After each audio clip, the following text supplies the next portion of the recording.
Welcome everybody to this edition of Attention Talk Video. I'm your host, ADHD and Attention Coach Jeff Copper, and I'm here to talk about mindsets and specifically motivation.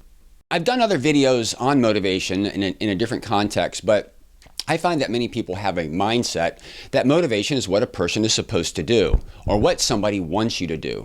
I learned from Dr. Roberto Olivardi that a few things that really make sense. Number one, if you weren't motivated, you'd be dead. Now, you'd walk out in traffic, a car would hit you, you'd leave your hand on the stove. I mean, there's all kinds of things. It's so obvious, it's kind of hard to think of examples. But if you weren't motivated, you'd be dead. The other premise is everything that you've ever done, you did it because you're motivated to do it. And everything you haven't done, you didn't do it because at the time you could do it, you weren't motivated to do it. This simple mindset is really kind of important. I find often that those that support ADHD or parents look at a child and say they're lazy and they're not motivated. In very simple terms, if the kid is playing Xbox, they're motivated to play Xbox. If the adult is watching Netflix, they're motivated to watch Netflix. Now, they might not be doing their chores and they might not be doing their homework, but you can't say that they're not motivated. What they're doing because they're motivated. Why is this important?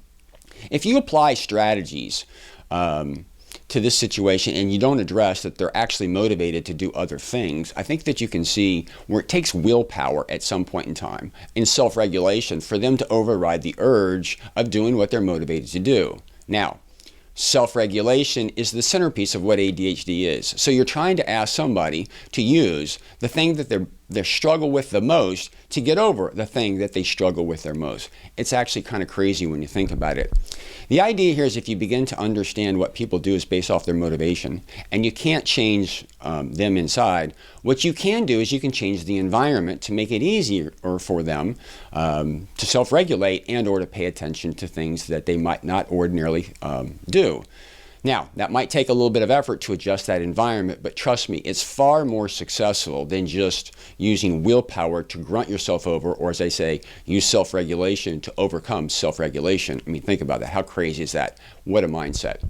So, as you begin to understand this a little bit, you begin to problem solve. Again, I don't want to minimize and make this sound really easy to do, but if a person struggles with repetitive and boring tasks, often if they do it in the company of somebody else, they can do it. Is that motivation? Well, if they're doing it with somebody else in their company of somebody else and it's fun and they're motivated to do it and they do it, then they got it done. Or as I do a lot of speaking on ADHD and exercise. Exercise is a repetitive and boring task.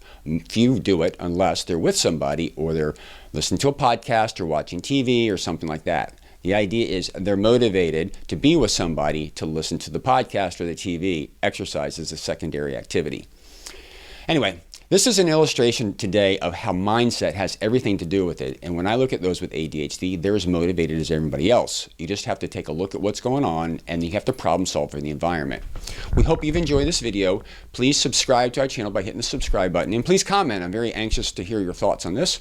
Always learn a lot from what you guys say, and also it spurs other editions of Attention Talk Video. Sorry, I stumbled over my words. So anyway, we hope you found this helpful.